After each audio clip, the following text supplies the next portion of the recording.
All right, another Tricer podcast. I am smoked. I actually just got home from Western Hunting Expo and I passed out for 3 hours. And thank goodness this podcast with MTN2Coast Steed Raudenbush, got the name right, You nailed it. uh, is at 5:45 p.m. So got a few hours of sleep today before I did this pod. But Steve, dude, how you doing? Good, man. Happy to be on. I know we've tried to connect a few different times and finally did it. So I appreciate your time, man. Yeah, it's hard, dude, because now like I don't really have a job. I mean, I'm just do Tricer, so I get to like do podcasts in the middle of the day, and you're like still grinding. Like you're doing a whole job, like doing you're a civil engineer, right? Or in a project manager and estimator, and then you're going and doing all these hunt films. That's hardcore, dude. Yeah, so I'm not a civil engineer, just for the audience Yeah. to be clear, but I do work in civil construction. So we do underground utilities, build roads, traffic signals, sidewalk, curb, stuff like that. I am a project manager estimator for a contractor I've worked for my whole career, pretty much. Little background about me, just for the audience. Started when I was 18, joined the laborers union as a general laborer. And from that point, I just slowly pretty much worked my way up into the office now for the last 5 or 6 years. So, but yeah, busy life for sure. I've got 2 kids, wife, just got 2 rescue puppies, 3 llamas that I just got about 6 weeks ago. Trying to do the Instagram, YouTube podcast thing. So, uh, yeah, dude, just super busy, man. But that's how I like it. Oh, real. I can hear your new puppies in the background, the rescue puppies. Yeah. Yeah. Sorry about Dude. that. You guys are going to have some background noise. My wife's gone, so I don't have anyone to help keep the kids down and stuff. Whatever, dude. I'm used to it. People don't like it. Like, whatever. Turn it off. Stop listening right now. Give me some nuggets on this one. You want to hear the whole thing, dude. So I'm curious on the llamas. We're gonna get into what MTN2Coast does, but I want to like I just put a podcast out you should listen to. It was like last week I think it came out about pack burros, and I Okay. had this guy on from New Mexico. And did you know that you can get a pack burro? So the government catches burros, wild burros. This is how great our government is, and then they pay someone $1,000 to break that burro to leash train it, harness train it, and trailer train it. $1,000. You can now go buy that said burro for $125. Wow. Or you can get two for 200 or three for like 250. Wow. How much were That's, your llamas? I probably shouldn't say because not for money reasons, but I got them pretty cheap, and they're actually papered caras, so they're quote unquote like high end pack llamas. Um, but my buddy found a guy. He might kill me if I give too much information away Okay. because it's All so. right. Put it that way. Put it that way. You got a good deal. So you didn't pay $20,000 for these llamas I each. did no, dude. Llamas I thought were out of my reach financially, until my good buddy found a guy he's big in the llama world. He knows Bo Beatty and he's been to his place and does all that, screened his llamas and all that kind of stuff. So this dude's legit.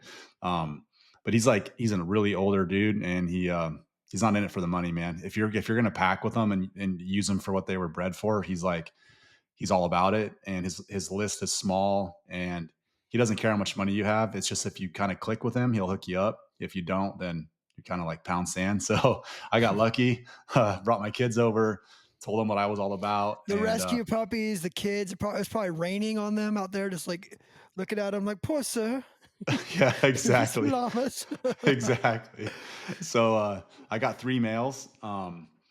He named them.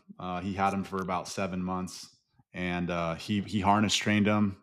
I mean, halter trained them and put them on a lead, and he already had them kind of walking on trail and whatnot. So now I have them at my house. Brought an excavator home last spring, cleared about a half-acre area, fenced it off, built a little shelter, and now they're out in the front, or I guess the side yard. And I'm on the llama journey now, trying to figure it out. Nice. Yeah, no, I can't believe because like I'm good friends with Livesey and hmm dude, some of these llamas that him and Bo are turning out, some of these like super llamas, hmm it's wild what they're worth. Yeah, Wild. so my 3 males are half of Dewey, which is one of Bo's um, llamas who has over 5,000 trail miles. So I got 3 good males in my side yard right now. So I'm pumped. Nice, nice. You usually hit up Livesey too. Have some questions. Like he's full of answers on that stuff. Like he's got like I don't even know like 20 llamas right now or something wild. He's super into them. Definitely one thing he told me we were talking about last weekend, uh, is you need to make sure you like put like permethrin and everything on your llamas or inject Mhm. them because if you don't, he's had one die Yep. like from ticks. Like he's like you put permethrin on there and they're fine. If you forget to do it, like you can be in big trouble with those things. So that was something that like a little nugget he gave me. Yeah, I talked to Mark. I've been talking to Mark for probably a good 4 or 5 years now. Ever since he released his Tree Line Pursuits Academy course, I took it Yeah, when it first dropped, and him and I have stayed in touch ever since. He's been on my podcast a few times. We've chatted on social a ton. He's been a ton of help. But that's the cool thing about the hunting community is most guys you reach out to are more than willing to help. And yeah, so I've talked to him, and I've talked to Bo. I've talked to mountain media guys who have their own little herd. There's a lot of guys out there with them, so it's been yeah. helpful. Mark's an awesome dude. I was with him last weekend in Idaho. I'm gonna be with him again this weekend in Texas. We're doing this like peaks Tricer bear elk tour thing. So somehow I'm going to Texas this week, and then we're gonna go hunt buffalo. They're gonna go hunt pigs afterwards. I'm gonna go hunt buffalo afterwards. My father-in-law. I'm just gonna be the cameraman on that one and filming the hunt, dude. That'll kind of segue us into this here where we're going. So what is Mountain to Coast, dude? Because you guys film a bunch of stuff. I say you guys. It's not even you guys. Like everyone, in my opinion, like everyone I talk to thinks you guys are a crew of people. I up until this conversation thought you guys were a crew of people, and it's not. It's just Steve busting out these things. So what is it? What are you trying to do here? Well, so it all started back when the first Land of the Free dropped, the bro guys, and I was at work in the parking lot on a job site, and one of my buddies pulls up, and he's like, "Hey, man, have you ever heard of Born and Raised Outdoors?" And I'm like, "No, I didn't have social media back then at all. I didn't have it in high school. Didn't have it, until I started this." So I hopped on YouTube and I watched their first Land of the Free, and I was just like super amped on it, pumped. Guys from Oregon, which is really close to me. Like I'm 2 hours from Oregon, hunting Roosevelt bulls, which is something I did until I started hunting out of state. And for some reason, I just got the itch to start filming. I don't know. I don't really know why. I just watched what they did, and it just really inspired me. And then, of course, from there, I started finding crews like Hush, uh, obviously Gritty, putting out some incredible stuff. Lampers, just the list goes on and on. I started, doing a lot of research and searching YouTube, and the more I watched, the more I got inspired. And yeah, I just started filming, man, and it's just been a journey ever since. And finally figured out the camera 4 years later. I feel like I finally know how to use the damn thing, and here we are. Yeah, it's hard, man. I actually just met the Born and Raised guys. They're actually to come on board. We're going to set them up to start selling our stuff on their site and stuff. I just met the whole crew in at Western Hunt, and I had no idea who they were. I kind of heard a little bit about them, but super good dudes, super cool guys, and just crew dudes. They're just filming hunts and doing it. Sounds like they're doing it right and got a good following. And yeah, definitely some guys. And they're up in Washington, 'cause I know, or Oregon. 'Cause I know my kid is moving to Oregon this fall. He's going to go to college up there. He's on a missionary thing right now. He's going to come back and go to college this fall, and he's real close to where they are. So I'm like trying to pick their brains on the little blacktail thing. And he can't have a gun on campus. So I got to figure this out. So maybe I can like ship a gun to the Born and Raised guy's house for him, and then he can like have that connection there. And go get a gun to go hunting or something this fall. Yeah, that's a good idea. Yeah, Oregon has a great elk herd and a great blacktail, good blacktail opportunity. So, and steelhead fishing is phenomenal in Oregon. So, I would definitely recommend him getting out and doing some outdoor activities in Oregon for sure. I know it gets like crapped on in like the tag space, but like I put in for Oregon every year, especially for my kids, Hmm. because you could put a kid in there starting at 9. You can kind of just a little cheat code and get them in like if they're going to turn 10 that year. Hmm. So you can start applying, and it's like $15 a year for all the points for your kids. Yep. So like, dude, I've been stacking my boys every year up in Oregon. So like, dude, they've got like nine points each in Oregon now, right? So Yeah. he's moving to Oregon, and he's going to be a resi, and so he's going to be able to draw some sick tags. So I'm going to have to like, I just got to figure out like how college works. I'm pretty sure you can't just take off for a week. I don't know. So we'll see how this works. He's going to have some sick points. So I'm wondering if he can get some really good tags and we can like manipulate a hunt. Maybe we'll get like a hunting professor or something. I don't know. We'll figure something out. I'll get some tripods out. Am I allowed to buy professors with tripods and get them out? Because as a resi, I wanted him to do Arizona. Like I've got a lot of goals for my kids. Like one of them is that they marry like an Indian or they marry like a Mexican ranch owner's daughter with like Yeah. thousands of acres in Mexico. Yeah. But the other one is that one of them moves to Arizona for at least a year so I can get their lifetime license for them because They both got points stacked up in those states, and it's like that lifetime lessons with the points they have right now. They could draw some dope tags. Yeah, man. It sounds like we have this a similar plan. My daughter, she just got old enough to start buying points for, so I applied her for Oregon Spring Bear. I applied her in Arizona. She's got points in Montana. So I'm just getting into that rabbit hole. But yeah, I can't wait to get that was kind of like one of the main reasons why I got the llamas. Well, at least it was a good selling point to my wife was I want to make I want to still be able to hunt the backcountry because that's what I love to do. And I Mm-hmm. want to make it as comfortable for my daughter as possible back there. So yeah, I'm looking forward to it, man. So that's different because I like to make my boys suffer as much as possible. Right. So like my boys now, like we used to Western Hunting Expo, my kid's 16 and he's just like running circles around our salesman, right? Like not running circles, running right with him at 16 years old, like a fully competent man at 16, right? Like those kids are super tough, but I've been making them suffer since they were younger. It's pretty funny because like now that I'm getting older and Tricer's getting bigger, like I'm getting a lot of crap from them because like I'm taking my 11-year-old to Africa this May for like a hunting competition with like a bunch of brands. And my boys are like, "Are you kidding me? Like I got to hunt coos deer in Arizona, but still a sick life." I mean, the boys killed a bunch of stuff, but like my 11-year-old and then my 5-year-old is gonna just get the best of it, right? What they're Totally. gonna do is they're gonna do some of these wild adventures. Can I just bring them along? And that's what I've always done. Like we're doing this competition in Africa, and we're gonna do a bunch of missionary stuff down there. We do go to Africa every year to do missions anyways, so it's kind of cool. We're gonna go twice this year now. But we're partnering up with a bunch of brands like Mountain Off. I think Gohan might be in. Um, King's Camo, Marsupial. I'm butchering this right now. There's a ton of us are going together, but I was like, yeah, I'll go, but I have to bring my 11-year-old with me, right? Because I want him to be able to go with me. So gonna That'll get be him dialed in, that'll get be him a over there. killer experience, man. Yeah, he's got a little like I'm getting him dialed in with the Seekins right now, like a folding chassis like Seekins rifle. And then I got him a little scope from Burris this weekend, like has a digital rangefinder in it, so you can like turn it up, Yeah. again, like cheat codes from other boys. The other boys are just shooting Ruger Americans. This one's Yeah. shooting like a $5,000 rig. But I mean, I got there's a couple of perks being Tricer now, with rifles and stuff because we just do a lot of trading for gear and stuff and run our tripods in their booths. But so I'm planning to bring him with me and just bring him along. On most of these hunts. Every year I bring my kids somewhere. So like Arizona, we used to hunt it every single year, bro. It was like the best state.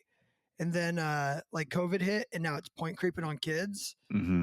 And so honestly, like this year, I might just put them in for adult tags Yeah. because the adult tags are easier to draw than the kids tags, and we just have not been able to draw. So like I think my boys drew last year or 2 years ago. My big boys, but the young one didn't. So he's going to have 3 points now or 2 points going into this year, and hopefully he could draw a tag. But I might just do it like the youth hunt and then put like an adult hunt second. That way he does draw because it's a super fun hunt, and you can go hunt over there. Like we would do every year, like Thanksgiving week. It's Yeah. like a perfect time frame, like outside of all the other hunts.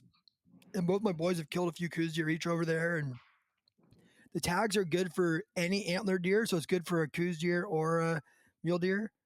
I mean, they've definitely shot some dinks too. Like both of them shot like 1 year old like Spike, one was a little forky the first year out there, but at like 10 years old, like dude, you'd have thought they shot a 400-inch bull. Yeah. Like Totally. so, the struggle is real. Every hunt's different, but it's a super fun hunt. And you with Arizona, you could also get what's called a companion tag, where you pull up to Fish and Game when you show up, and you give them $30, and they give you a javelina tag on top of it. So Oh then, wow. so then you can like treat a javelina as well with that tag. So and it's not either or. It's like a bonus tag. So you're basically doubling their opportunities, especially in some of these desert units where there's just freaking pigs everywhere. They can smoke a javelina as well. Well, that's good to know. Yeah, I ended up swinging for the fences on my daughter's application in Arizona because I did look at the draw odds on Go Hunt, and it looked like the draw odds were decent for like a cow tag. But Yeah. I just figured, you know what, screw it. I'm going to swing for the fences, put her in for a late rifle elk tag, and see what happens. Yeah, well, not don't tell me the unit on air, but I have some good late rifle units down there. I'm kind of have an idea of what you put her in for, so I can give you some dope on that if you do draw. We're gonna hunt a late rifle tag. My father-in-law is gonna draw a bull tag this year, late rifle. So we're gonna rent a house over there. It's gonna be like the week after Thanksgiving, and so we'll rent a house for the whole family over for that one and take him out. He's 76 years old. I got a couple spots where I can just, if he's willing to sit there for a week behind the new Tricer X tripod. I mean, we were to Mexico last week and he smoked a deer like 300 yards standing up. This new tripod is just insane. So he can't get prone Yeah. anymore. So I was like, we'll just go. We'll freaking bring the chairs, bring a little tent or something to sit up there in a blind on the hill, and rain or snow, who cares? We'll just sit there, and eventually one's going to step out and long as he can connect. I mean, he'll be shooting 30 nozzler, so we can stretch him out a little bit and get it done. That'll be an awesome hunt, man. Sounds like you've got a lot of stuff going on. Oh, dude, we have so much stuff going on. I've got a lot of hunts coming up. We are gonna do the cow elk hunt. So I think my kids have like 50% chance of draw odds on that one on the cow hunt. And that's a super fun hunt. I mean, you're hunting them like during the rut, and the units that are available are like you can go hunt unit 9 or unit 8, unit 10. So some of the units that we're never gonna draw is on residents. You can go hunt those during the rut with a rifle with kids and hunt cows. So I'm hoping we draw that tag this year. That's like an early October hunt. I can talk about it now because the draw's already done. No one's gonna try and steal my tags, but we put in for some good cow hunts over there with the boys this year. I just figured it'd be a great way. Like one thing I recommend with kids is just get them killing stuff. Like freaking shoot does, shoot cows, shoot spikes, whatever it is. Like just get them trigger time and help them have fun. Like make it fun. Like don't make it miserable. And I know I joke around with making my boys miserable, but like try and make it fun. Like if there's a Cudamundi, shoot it. There's a coyote, shoot it. It's not Yeah. like, oh, you can't, like just let them freaking kill stuff, whether it be rabbits or what. Just trigger time and killing things. And eventually they're gonna be like my 16-year-old who won't pull the trigger on anything smaller than a giant. Yeah, yeah, that's the goal. She's all about it. She loves to just to get out and hike with me. My buddy shot a bull. We went out. She came with me to go look for it with my buddy. We met him out there. When I come home with an elk or a deer, she's in the garage with me, helping me process it and clean it up and get it, put away in the freezer. So um, I can't wait. It's going to be real fun when the time comes. Yeah, that's the best part, dude. Like, so now when we kill an animal, like, I don't do anything. Like, they process it, they bring it home, they set the whole thing up in my office, they process the whole deer for us, grinder, the whole nine. They normally make a freaking big mess, but they do the whole thing now. So it's pretty nice to get them to learn how to do that. Make them do it when they're young, and then when they get older, just get that deer done, get it in the freezer. But it's kind of like one of those things where we can afford to go get it processed, but it's like it's nice to do it yourself. I enjoy doing it myself, and making the boys do it really kind of like brings them back to you know the whole circle, right? Yeah. They hunted for it, they killed it, they processed it. It makes them respect it a lot more. I think it's important for them to learn how to do that, and know how to do that. Yeah, we love to do it ourselves as well, just because it's super clean. We're getting our meat back. We can make breakfast sausage, burger, pepperoni sticks, steaks, the whole nine. So it's nice to be able to kind of just pick and choose what you want to do and try new stuff. And yeah, it's a good experience for sure. Do you do a lot of flavored stuff? Because like only time I do flavored stuff is like on some of the pig and stuff because I don't really like the taste of it. But other than that, I kind of leave it all plain and I season as I go. Do you like to do like the breakfast sausage and the Italian stuff, or I like to do the breakfast sausage for like breakfast burritos. I usually make some for work for the week. And then I do like to make brats. Brats are really easy to make. brats are good? Yeah, I don't really do pepperoni myself, but I do the brats a lot because you can just stuff the casing, put them in like a pack of 4, vacuum seal them, and then when you pull them out of the freezer, you grill them, and they're freaking killer. I like I think it's called the Italian garlic flavor. I love that one, so that's kind of my go-to. What are you cutting those like 50-50 pork and deer? No, I'm doing like I actually just add a little bit of regular beef burger to my meat, like a small amount. That's Oh, it. really? That's it? Yeah, because I Yeah. do them and like Liv says the same way, like a ton of pork in there. No, my wife doesn't like the elk meat like that. She says it smells like bacon when she's making like lasagna or spaghetti. So I just go to the store and I buy like the tubes of a higher fat burger Mm-hmm. and I The mix it in. big chub thing, a 10-pound chub. Yep. I try to do about 10% and I just add that into my elk meat. So it's really lean. And that's how we do it. That's how everyone in our family likes it. So that's just what I stick with. Nice. Yeah, that's like different for me for sure. Because I'm just like loading the thing up with fat and making them like ooze. Yeah. Yeah. So what hunts do you guys go on this year?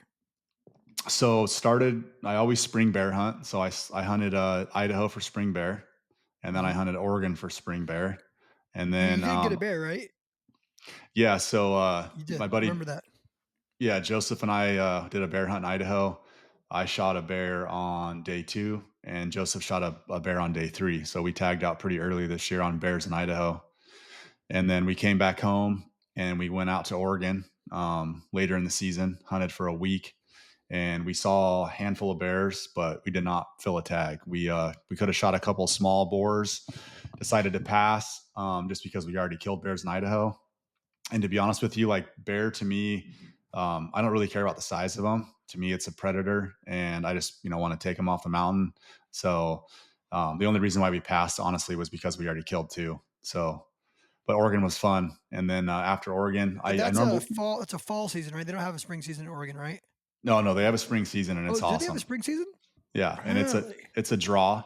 Um, Oh, that's it's where it is. Okay. Yeah, it's not hard to draw though. And Oregon has a ton of bears. And you can hunt logging country or you can hunt the wilderness. It depends on what kind of hunt you want to do. I've hunted both. I prefer the more wilderness areas personally, just because it's like a big backpack hunt. But the logging areas have a ton of bears as well, so it's a fun time for sure. Might have to bug you when that comes along now because I can see it with like maybe like if it falls in. I think it's after. When does it open? Those like after April or because whenever spring break is, it'd be dope to be able to take him out for that because he'll be up there then. Yeah, it's. I want to say it starts April 15th and it goes all the way through the end of Memorial Day weekend. So it's a pretty long season. I Hmm. don't quote me on that, but it's quite. You have quite a bit of time. Well, see, by this point, he's been in San Diego his whole life. I imagine he's probably going to fly to San Diego for spring break after Yeah, being in the winter of Oregon. But yeah. if not, that'd be kind of fun to go up there for that. And if it coincides with spring break, take him bear hunting. Well, yeah, and you can also look for bucks and you can also look for elk. So it's a good time if you're going to hunt Oregon for elk or deer. It's a great time to get out and learn the country. We hunted them for deer. Oh, I'll be honest, sorry. Western hunt, dude, crushed me. We Yeah, hunted them. We hunted them for deer back in I don't know, like 2021 or something, or for elk. I'm sorry, and got our butt kicked, man. We made some big mistakes. There's only five. The problem with Oregon is the seasons are so short. So it's like a yeah, 5-day season. So if you make a mistake or pigeonhole yourself, like your season's done. So by the time we got into bowls, it was like the last day and a half, and we just couldn't get it finished. Couldn't close it yeah. out. Yeah, I hear you there. I haven't hunted Oregon yet for elk or for deer, but it's kind of like my backup plan because the tags are over the counter for elk and deer. So, and I'm close. If I don't draw a tag or if I don't pick up an OTC tag in Idaho or wherever, then Oregon's kind of my backup plan. And luckily, I've been able to get my tag so far, so I haven't done it, but it's going to happen here soon. I'm pretty sure. And it's over the counter for archery, right? Is a Yes. rifle? Yeah, not rifle, but is a rifle over the counter as well? Yeah, I don't know it as well as I should as far as weapons and whatnot, but I for archery hunting, you can buy an over the counter elk tag. Yeah, I know. I'm familiar with that. My friends have done that a couple times. So Yeah. cool. So you went and did bear 2 states, killed some bears. Yep. That film is out, right? Yeah, so I dropped it shortly after we got home, the Idaho hunt because it was early in the season, and yeah, the spring bear hunt in Oregon's out as well. That one didn't do as well, but we didn't kill anything, so that kind of seems to be the case. If you don't punch your tag, then people don't seem to watch. So is I've what it been is. staggering. Yeah, the bigger the animal too. Kill a big bull, you'll get a ton of views. Yeah, Elk are king. Um, yeah, I've been staggering my like kills with non-kill videos each month. So like I think this month is a non-kill video. yeah, Next month will be a kill video. So kind nice, of do it like that nice. because staggering them because I have two non-kill videos this season that I'll overhunt, so I put those out. Yeah, it's interesting because I had a blacktail deer hunt video do pretty good, and I didn't kill anything. But for the most part, the ones that I don't kill stuff in, they don't do as well. So it is what it is. I still like creating the videos and sharing them with people. Gotcha. So you got through that, and then obviously went through summer. What hunts do you do this fall? So I skipped fall bear in Washington because I was super busy trying to get my llama stuff built, fence, and all the stuff finished. So when I got back from fall, I didn't have to deal with it. So I ended up drawing the general combo in Montana. Applied as a group with Joseph, my buddy. We both drew, and we went and hunted Montana for archery elk. We were there for 12 days. We hunted our freaking butts off, and we ended up killing. I shot a small 6 point on day 6 of the trip. We spent the first 4 days in a different unit, and we saw a ton of bulls, but they weren't talking, they weren't playing the game at all. And there was a ton of pressure, a ton of road access. So we ended up leaving, and we moved into another area, another unit that was way more heavily timbered, a lot less roads. And on our second day in there, we killed a bull. We got that bull packed out, and then we spent the last 4 or 5 days of the hunt trying to fill Joseph's tag. We had some opportunities, but we didn't fill it. So anyway, we got that bull killed there for archery, and then my brother and I both had rifle elk and rifle deer tags in Idaho, just general OTC tags. What are you shooting for? I'm just curious on the go back to the bull. So you're kind of more of a heavy call guy. Yeah, I love to call elk. As I've gotten older and as I've started to like learn and realize that it seems like a lot of the guys that are killing the kind of upper age class bulls are not calling much at all. So Yeah. I've started to kind of think about maybe trying to get away from calling so much to maybe take that next step and try to kill some bigger bulls. But I have a hard time not calling because I just love it, man. I love calling bulls in, raghorns or whatever comes in. It's still fun. So I have a hard time leaving the bugle tube behind. But yeah, we'll see what happens in the future. And then you're shooting. What are you shooting for arrows? What kind of bow you shooting? Let's talk about that stuff. People like that stuff. Okay, so I have the Hoyt Venom 33. It's I think 3 or 4 years old now, Okay. and then I have a 5 pin slider on it, shooting the 80 pound limbs, but I've got it back down to like 76 pounds or something like that. And then I'm shooting a thumb button. It's just a stand thumb button release, and then I'm shooting the Easton long range Axis, That's what I'm shooting. The 4 mils. the 4 mils. Yep. I'm shooting the same ones. Those things are freaking phenomenal.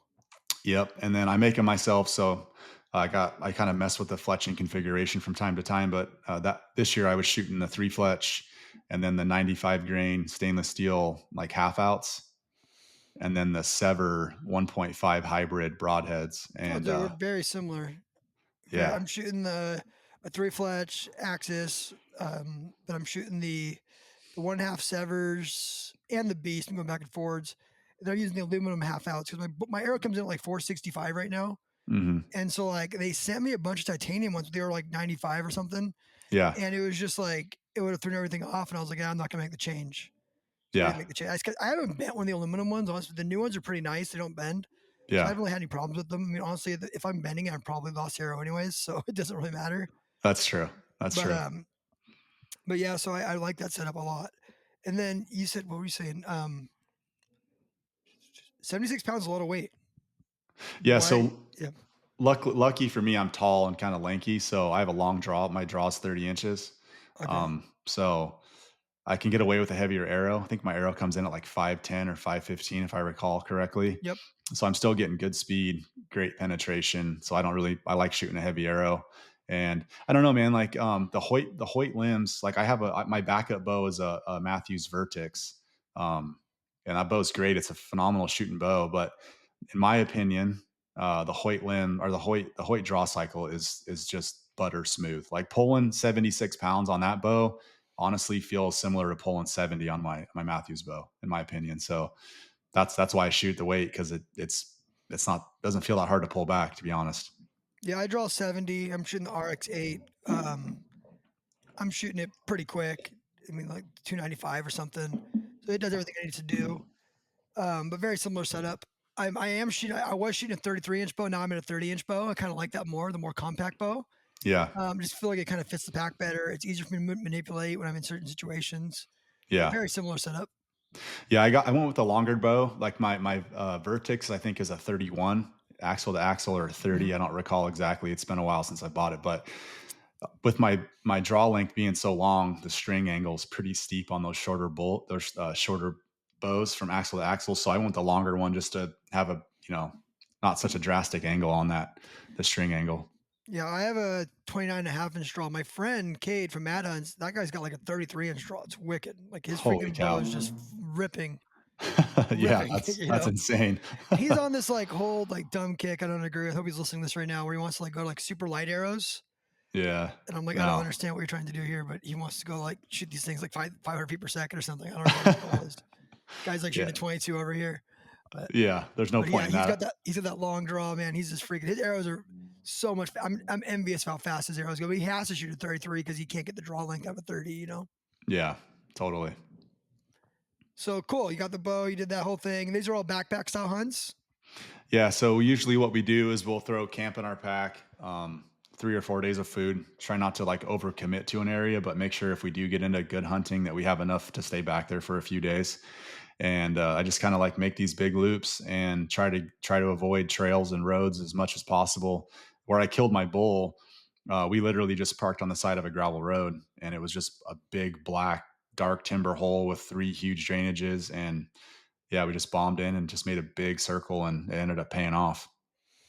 So Nice. Yeah, it's I'm kind of similar to that now. Like I really do feel like if you kind of commit to a spot, you really need to know that you're committing to it. And you can't like it. So I like the 3 to 4 day thing. I like mhm. being mobile. I actually just put a camper on my truck. I was doing the canvas cutters a lot this season on like 3 hunts where I just canvas cuttered it, so I move around. But I like the idea of being like 3 or 4 days. Then you can come out and move. It's not working out. And Yeah. sucks is if it's really good and you have to stay in there, then you don't have the food. But it's just lighter getting in as well. And I feel like most of the time, if you're gonna know within that 3 day window if it's worth it or not. Yeah, you'll know. I feel like you'll know for sure. Like, you'll see the sign, you'll see the rubs. You're going to hear elk, you're going to see deer, whatever you're hunting. You're going to know probably if it's worth going back. And the nice thing is, yeah, you might have to come out to get more food, but you can leave your camp, you can leave a lot of your gear Exactly. behind. You can freaking Exactly. bomb out super fast, and you can get back in there pretty quick. So it's, Yep. I have an eye camper on top of. I have a F350, an older 2012 four door long bed, canopy on it, eye camper on top. Can literally have that thing set up in like 2 minutes, have it broken down in 2 minutes, and we can move quick. So it's a pretty good mobile setup for us. Yeah, I'm very similar now. I want quick and easy. Like I did not run the wall 10 out once this year. Yeah, It was like truck camping, canvas cutter camping, and then backpacking.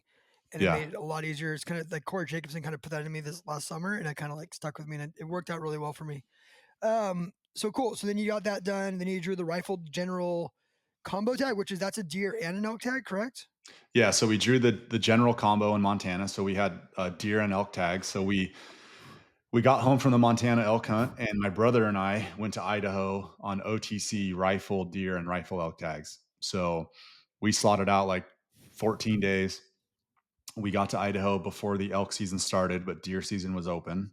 So my personal goal for the last couple of years is I've really wanted to have like a two bull year. So when we got there, the plan was like, don't be super picky on bucks. Try to get a couple decent bucks killed early in the hunt, so we could spend like the last, however many days really trying to kill a couple bulls. And luckily, it worked out that way. We ended up shooting. My brother shot a really nice buck on day two, like first thing in the morning. We hiked into an area, set up camp that night, glassed until dark, didn't see anything. We saw cougar, and we heard an elk bugle, but we didn't see any bucks.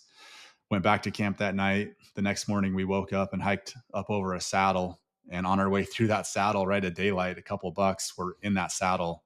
And the one he shot we could see a nice frame on it. So he knocked that thing down like 7:30 in the morning or something like that. Got that buck packed out.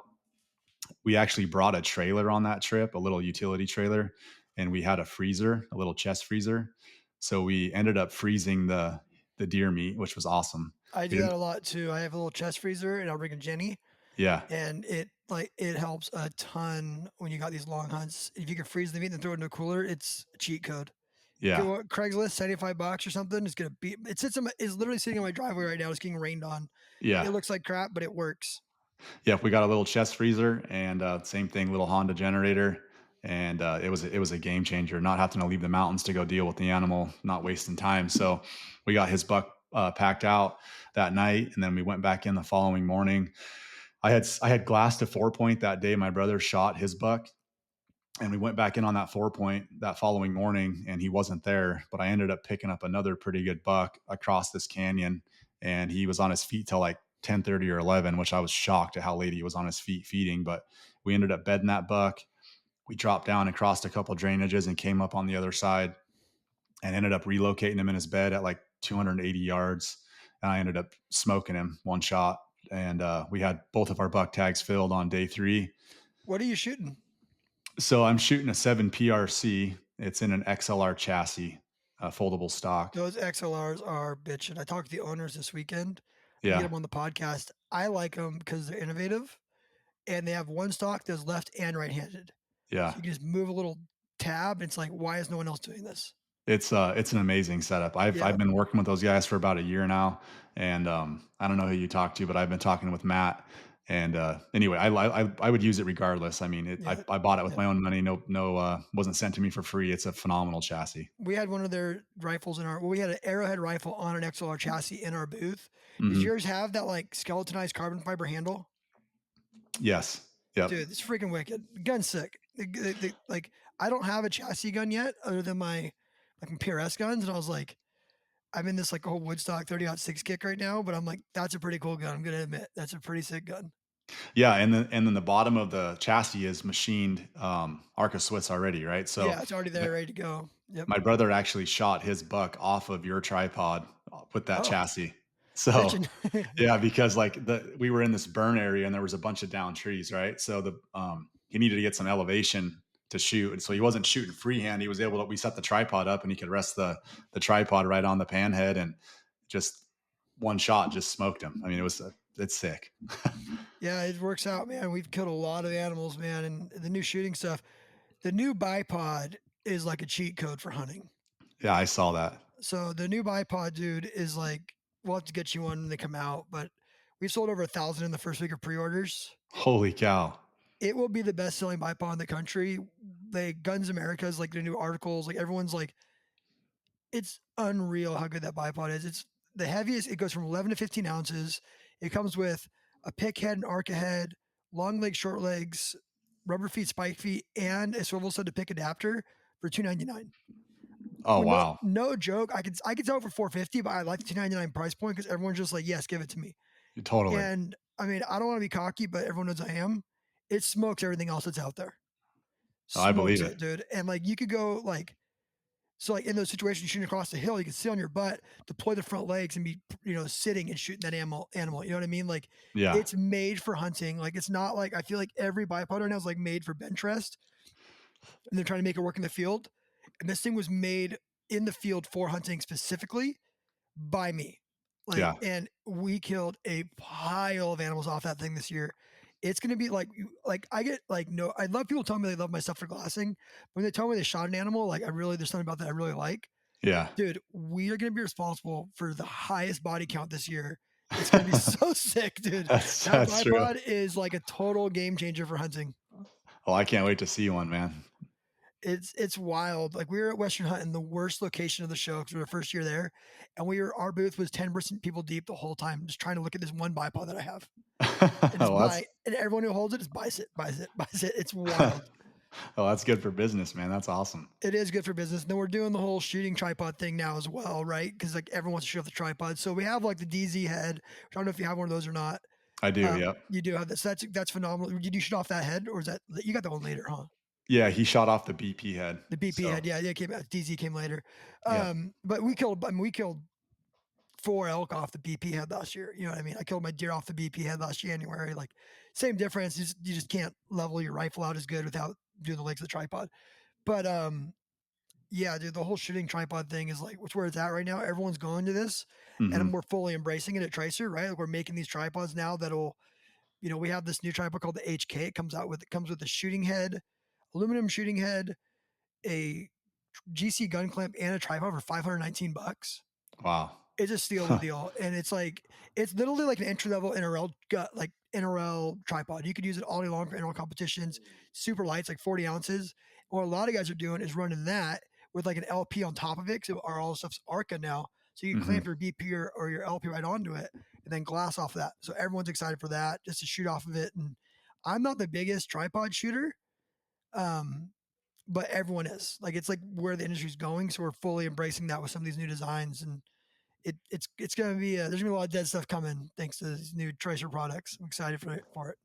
Yeah, I'm sure, man. Your stuff's already going freaking crazy. But yeah, I haven't shot off a tripod either. But my brother, that situation, the way it worked out was just like it was perfect for it. We deployed the tripod, put the gun right on it. He dropped down to one knee, so he was still elevated pretty high and was able to Mhm. just loosen the pan head up and lean back a little bit. And he had a perfect solid rest and one shot, and animal was down. Yeah, man. I mean, there's certain times where it just calls for it, right? Like I had that DZ head over in Hawaii this year, and I was on an AD, and I'm in like no joke, the grass is like 4 or 5 foot tall. Like it was Yeah, just like wild grass. I had this buck at 254 yards. I stood up standing and shot this buck at 254 yards and dropped him in his tracks right there. And it was like, wow, if I didn't have a tripod that was capable of doing this, I could have killed this animal. yeah, So I'm definitely for shooting off a tripod. It's just for me, it's like I'm not going to do it unless I have to. Does that make yeah. sense? Totally. Right. So like this year, like we were in Colorado this year.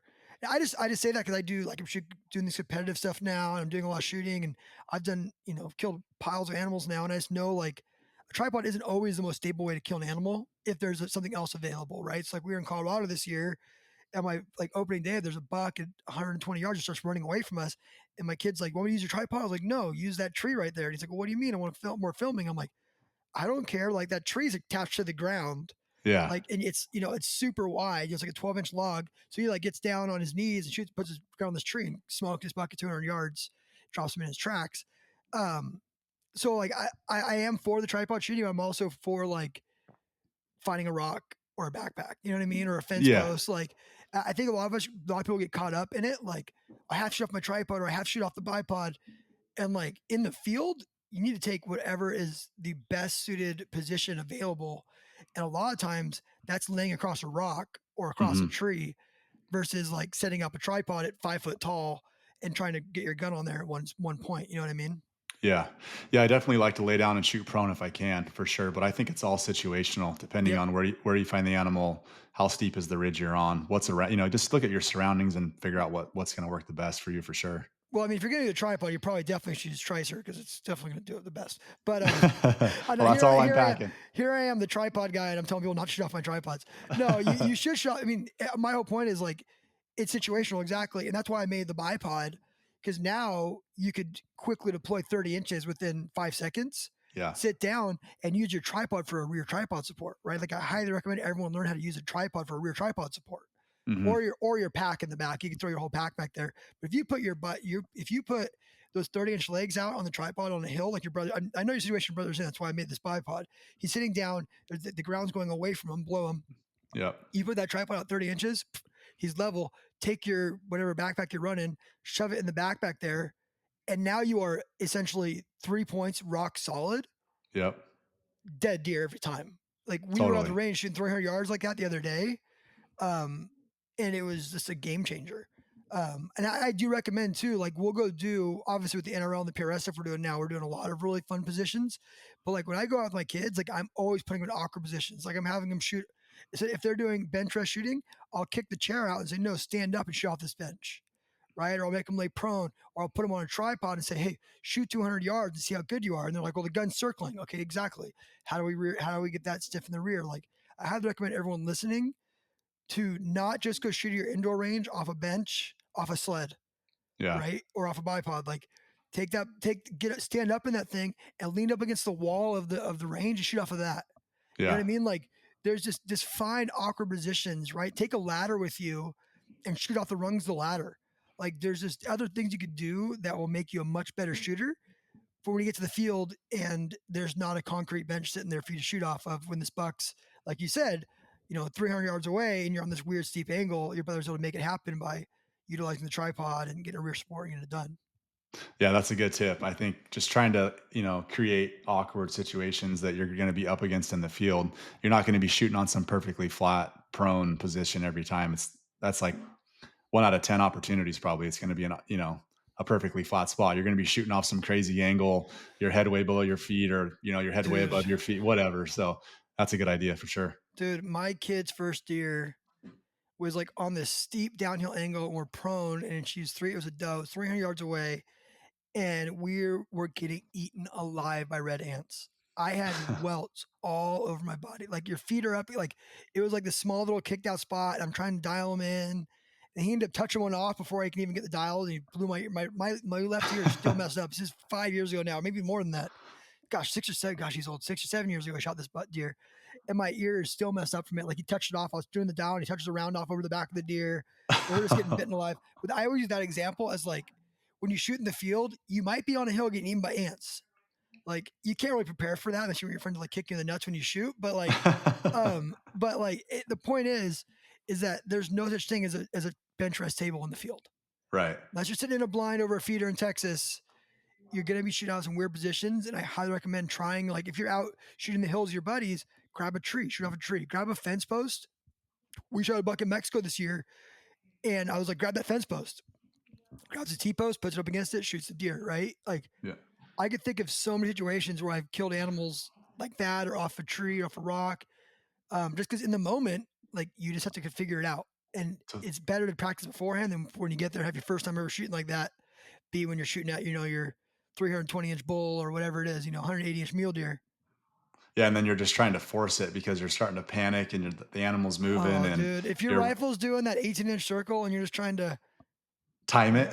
time it, like, it's Yeah. just there's nothing worse than that, dude. There's nothing worse than that, and you can learn that, right? Like I've gotten a lot better shooting off a tripod. I've been taking courses. I'm doing another shooting course here in a couple of weeks. Like just learning how to position your body, how to like square your body up. Like you know, what I mean? When you shoot, you shouldn't be like along the gun. You should be in square. So you're like basically like one thing I've learned is like when you shoot even prone, you want to pretend that when you shoot that gun, it's like if you're to step on a beer can and it squashes straight down, the recoil goes straight through the whole body, not Yeah. crooked. Right. Right. So like there's so many ways to get more stable.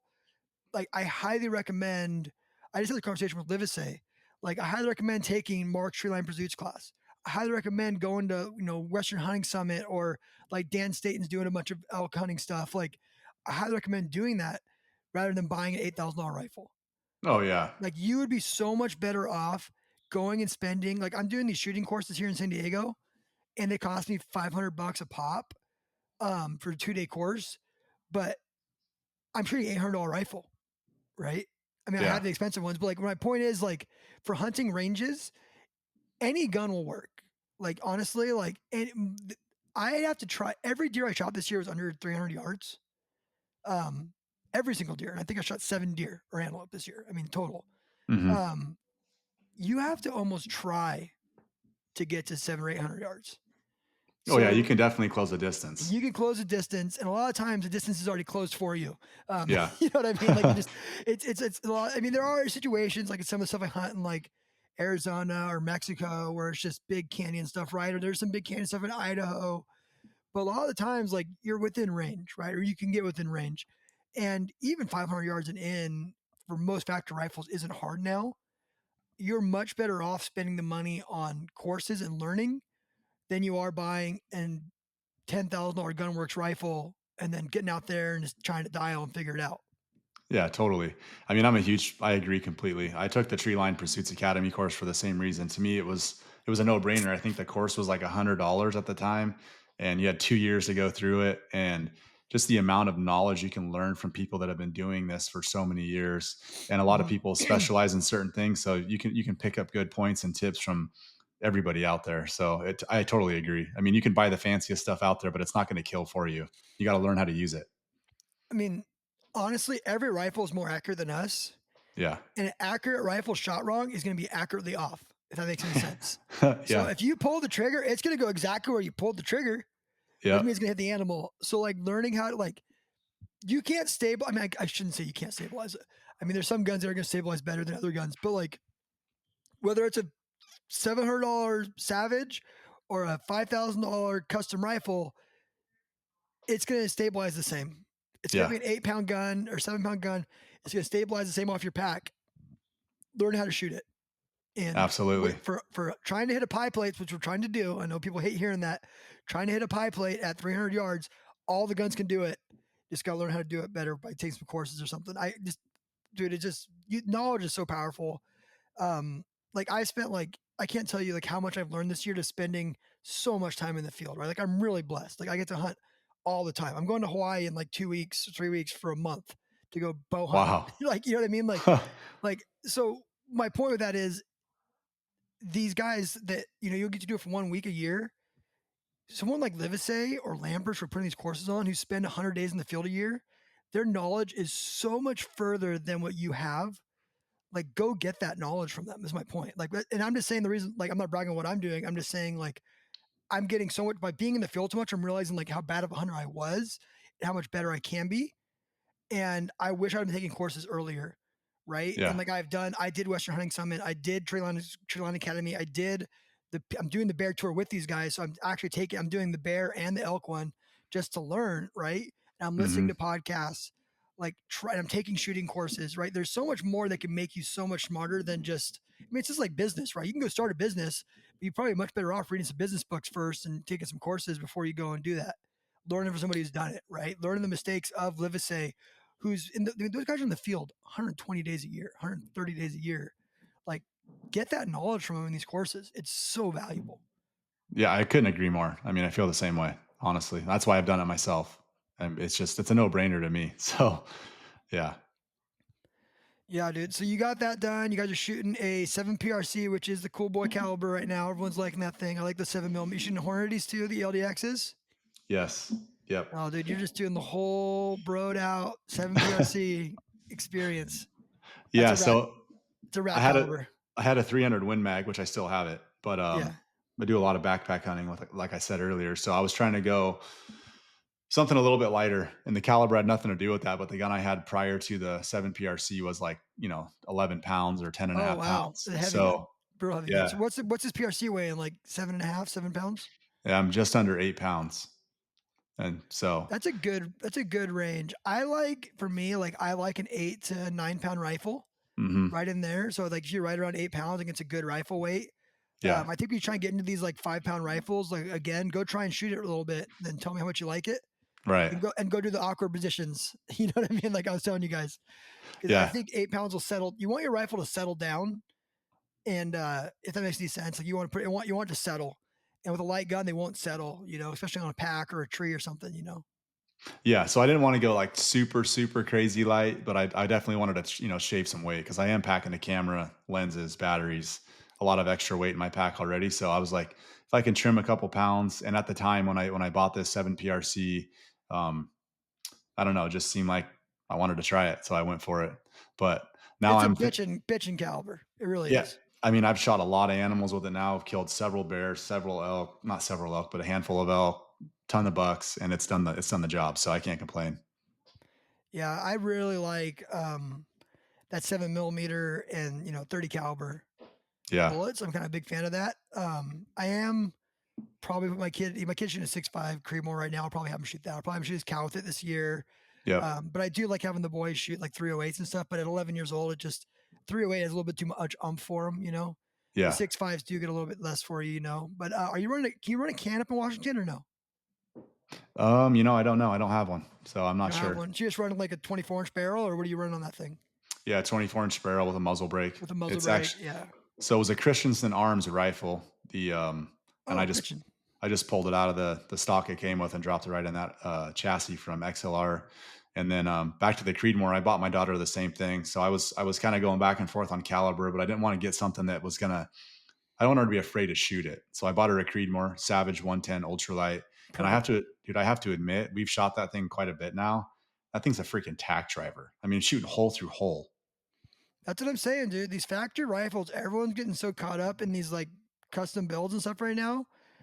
Yeah. And all my custom build friends are gonna be like, "Oh, what are you doing?" But these factory guns, dude, they shoot good enough, man. Yeah. I For got her what? gun for $800, brand new. Yeah, and And you're and you're styling. dude, put a Leopold scope on it, a little 3x15 scope, and I'm telling you, that thing's a tack driver. For the price, it'd be hard to beat it. Yeah, I mean, and honestly, like I said, for the ranges you're probably gonna have her shoot, It's more than enough. which is probably like for me, like my kids have never killed something. Well, I can't say that they've killed stuff over 400, but kind of that 400 yards in end range, which is, I tell people all the time, 420 yards is a quarter mile. Like it sounds a lot further when you say that. Like keep that in Yeah. mind. So like keep your kids under 400 yards, 300 yards. You get a dial in there. You get in that range. You don't really have to worry too much about wind, Right. right? Not too much unless it's really windy. You're Hmm. probably going to drift. Sure, that pipe plate's very achievable at that range with any gun on the market right now. Yeah, my plan is to keep her 300 or less until she proves to me that she's ready to go past that. So she's shooting steel at 300 yards, but she hasn't shot an animal yet, so it's totally different when there's something standing there. Well, the trick is, dude, you just don't tell them how far it is.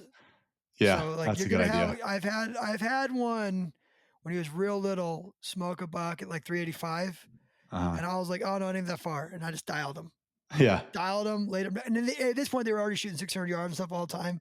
But I didn't want to tell him how far it was. And now this year his buck was 384, and he knew how far it was, but he's much more proficient shot.